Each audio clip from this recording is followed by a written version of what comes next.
So I've just been reading this. I don't know if you can see the title. The title is Changes in Heart Transplant Recipients That Parallel the Personalities of Their Donors. I don't know why I thought it seemed cool to start with, or why I even clicked on it. It's just rubbish. I don't understand. It's just nonsense. The abstract assumed that learning is restricted to neural and immune systems. However, the systemic memory hypothesis, what even is that?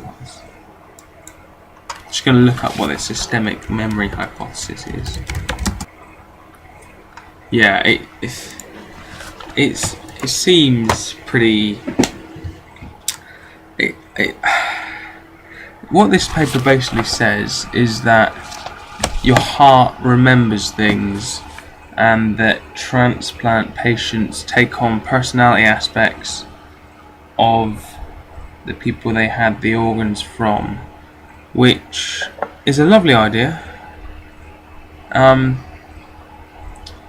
But it's not really grounded in any research at all,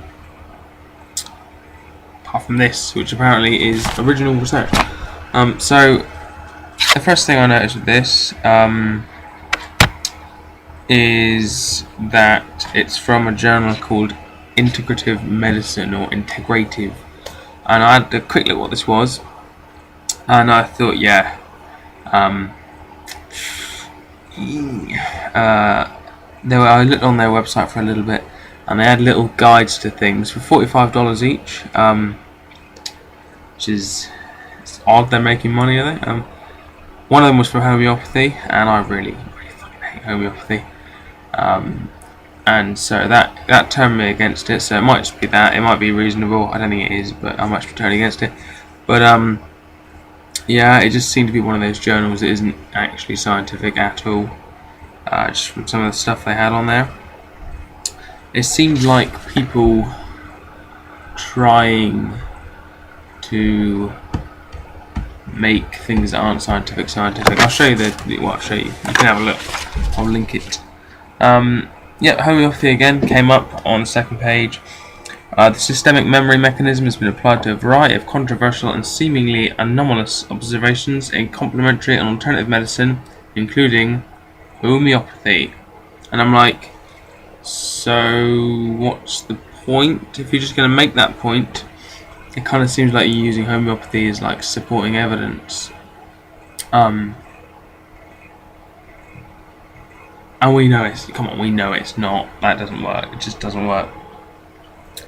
I was tempted to just stop reading here, but I thought I'd give it the benefit of the doubt and carry on. And it was a long 15-20 minutes of my life I won't get back. It went on to say things like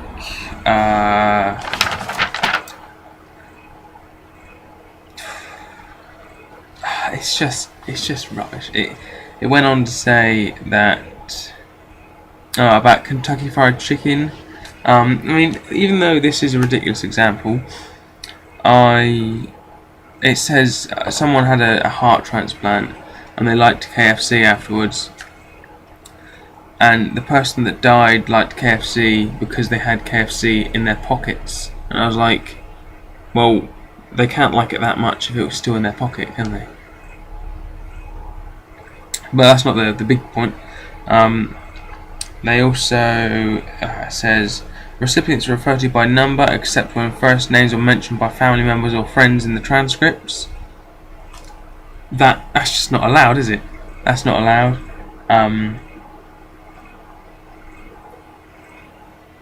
They shouldn't be using the names. It should be private and personal, shouldn't it? So it's obviously not gone through an ethics committee, or a good one that's uni-ish, or good enough for what they're trying to say here.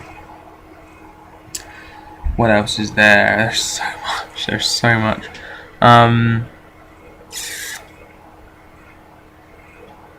You can see I've highlighted some in there.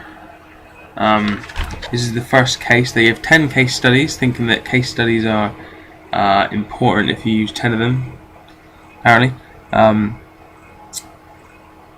It goes on for a bit, and it's basically everyone describes the victim and then describes the donor briefly. So I would be the donor was a 19-year-old white male who died, I don't know, however you'd like me to die.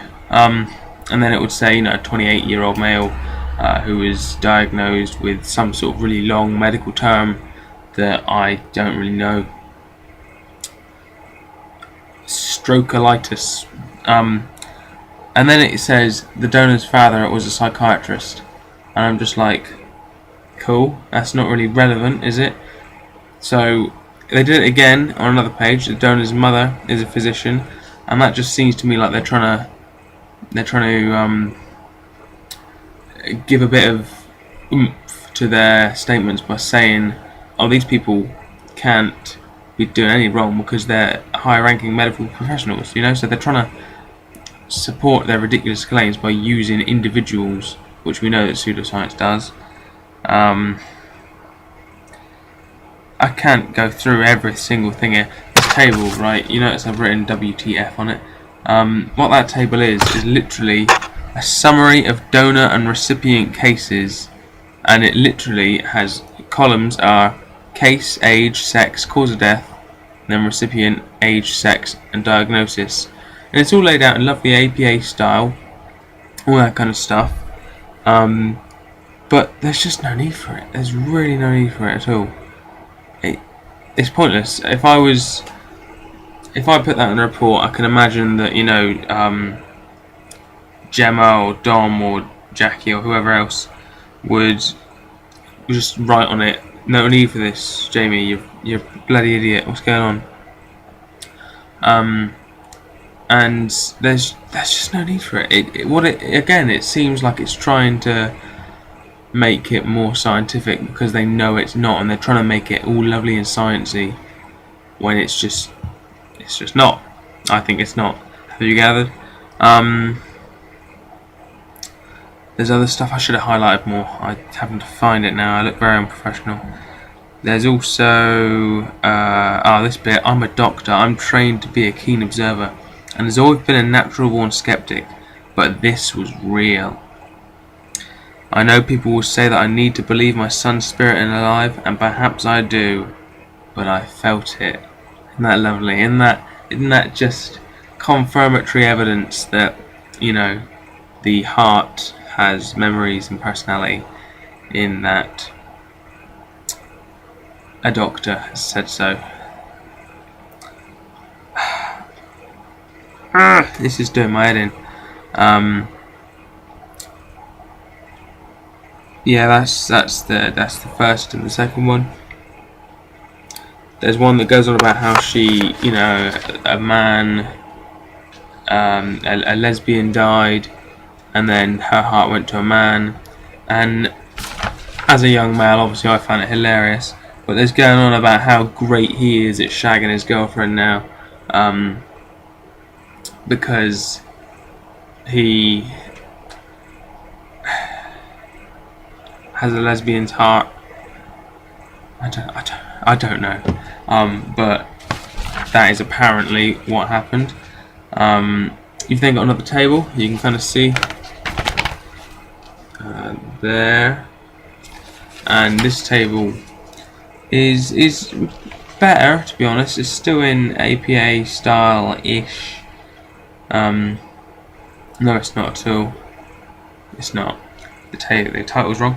But this one just summarises the similarities between the donors and the changes.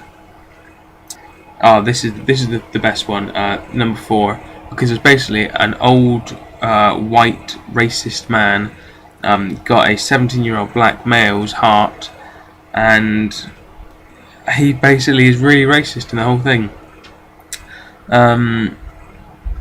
Where is it? It's hilarious. I'm real sad and all for the guy who died and gave me his heart, but I really have trouble with the fact that he was black. I'm not a racist, mind you. Um, yeah, and it goes on, and he has problems with it, and now he invites black people round to his house as well, and that's obviously because he's got a heart. I mean, that I can kind of understand, because if you were that way inclined and you were a bit racist, and you were given the heart of a black man or a white man, if you're a black racist, etc., it could make you be more friendly or more open towards multiculturalism, because you obviously got something of them in you, so you appreciate that these people are willing to give you, etc. You feel grateful. I assume I'd feel grateful for that. Maybe that's the key. Maybe that's the key to solving all world wars, is to basically to go. It clears political wars if you were to say to like North Korea, hey guys, you've got transplants needed, we've got hearts. Then they'll slowly all come around and realise that the West isn't too bad, and that we're all right. But that doesn't solve the religious battles in the world, because a lot of these religious people, overly, highly, very, got to be careful. They won't accept it, will they? Because of their faith tells them not to, which is fine. It's fine. Yep, you got number 5 as well. I don't know if this was the really funny one as well. Actually, there was a very, very funny one about sex again. Oh, I can't find it. If I find it, I'll loop it back onto the video. Then you've got number 6, where that one was kind of boring, if I'm honest with you. Just more cack, where they haven't controlled for any variables at all. Number 7, drowned in the pool, and now the recipient is afraid of water. Surely you'd think that a lung transplant will make them scared of water, because they drowned, and so the lungs, not the heart. The heart, you could say, his heart stopped, but your heart always stops when you die. I'm pretty sure 100% of people that have died, their hearts have stopped. So I would understand. I would entertain the. It's just ridiculous. They haven't thought about it at all. And then, we've got, she would have made an outstanding physician. Number 8. That's I've missed the really funny one. That's sexy.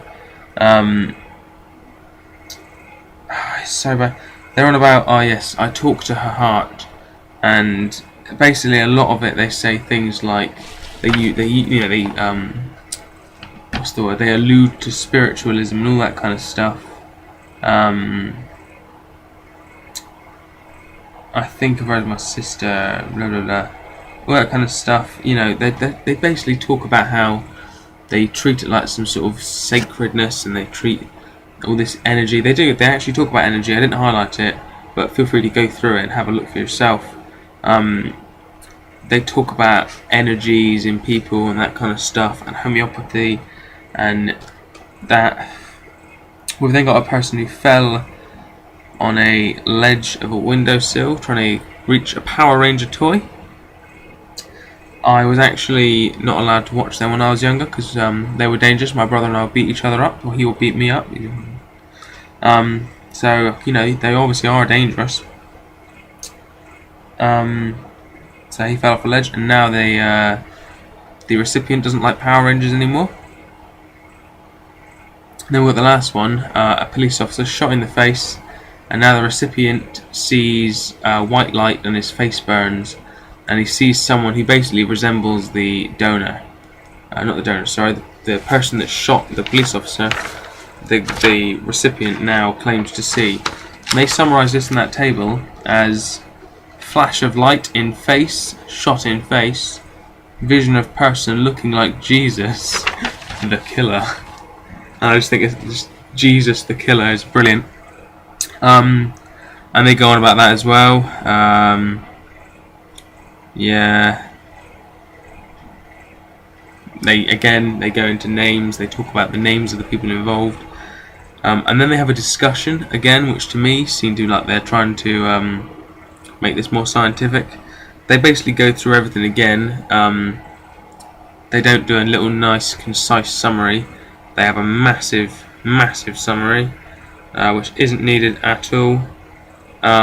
They get into the implications bit, and oh my god, funniest stuff ever. Future research is necessary to investigate the recipient-donor coincidence phenomena systematically. What? Shut up. I sound really posh. Shut up. There we are. The statistical coincidence explanation is strained by the observation of the recipient's perception that blah blah blah blah blah. Basically, what they're saying is all these things, they can't just be coincidence. They honest to God, I swear you down. They say here,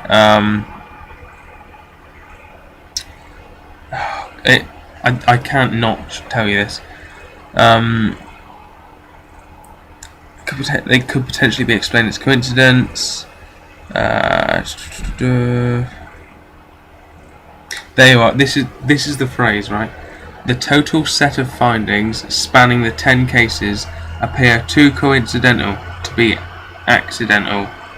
The statistical coincidence hypothesis. They appear too coincidental. Can you imagine if I wrote a report trying to investigate alcoholism in Cornish people, because we can handle it, and I said, oh, it seems like the numbers point towards that. Can you imagine if I did that? Can you? Oh, it's bloody paper. Apparently there's more research going into this with 300 transplant patients, and you just think that's 300 people that, they might have, they might be consoled by thinking that there's someone's spirit living inside them in harmony, but that's not going to help, is it really? In the grand scheme of things, I hate to be rude, but that's not going to help anyone apart from those 300 people and these quacks that are going to get funding for this from somewhere. We've got energy cardiology. Great, more terms. They use these all sorts of terms. You know how pseudoscience uses technical terms to make things appear like they work. They use atherosclerosis, which I happen to remember from A-level biology.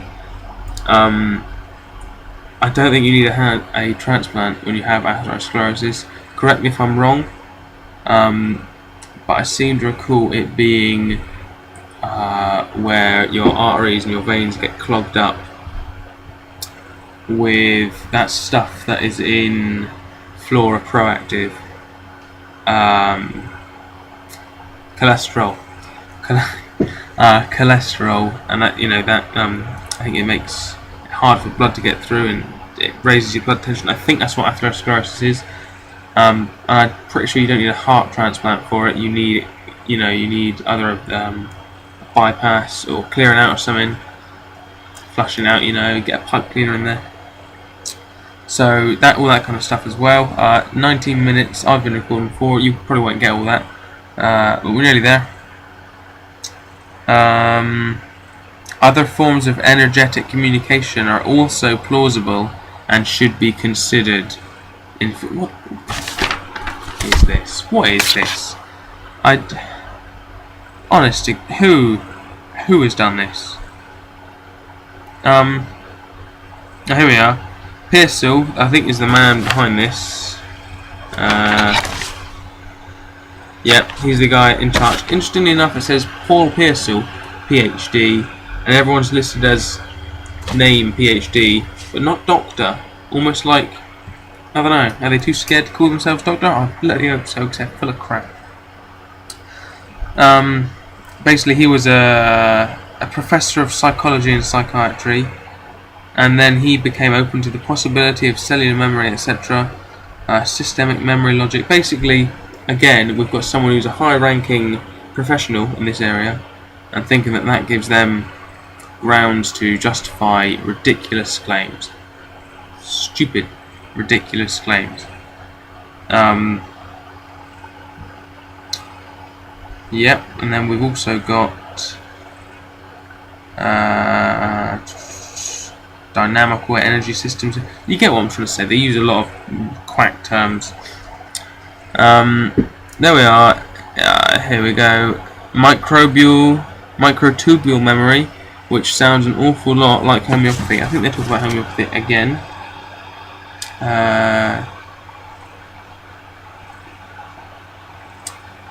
Oh, that was it. They were on about using hypnosis as a clinical research tool. Now, hypnosis is pretty cool. I personally am unsure about hypnosis. I don't know enough about what it is, what the actions are. We've all seen great videos of Darren Brown, etc. But I don't know exactly what it is. I'm not prepared to make my mind up on whether that is ridiculous or not. But I'm pretty sure hypnosis is not a valid research tool because they're on about retrieving memories, and we know hypnosis isn't gonna. You can plant false memories as easy as you can get them out, or easier. So that's also rubbish. And then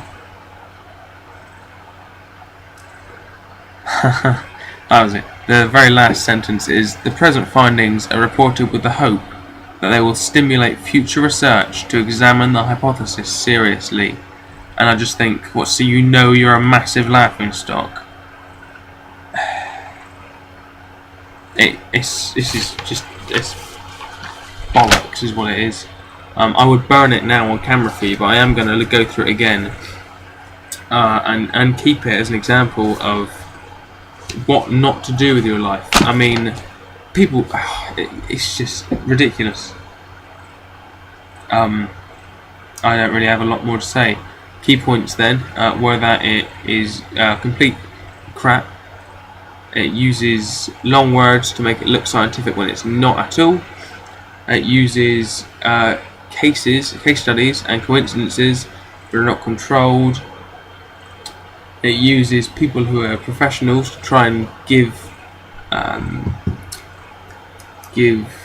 validation to their claims, and it is just a pile of tripe, and I hate it, and I'm going to burn it at some point because that is bloody ridiculous. It's original research though. Yippee. Thank you for listening, and yes, it's quite fun actually. I might do some more of these. Might find some other ridiculous journals from integrative medicine. Might just talk about homeopathy. Anyway, thank you very much for watching, and I do hope you have a bloody nice day. It's evening here, but yeah, I'll see you later on. Thank you very much. Cheers. Cheers.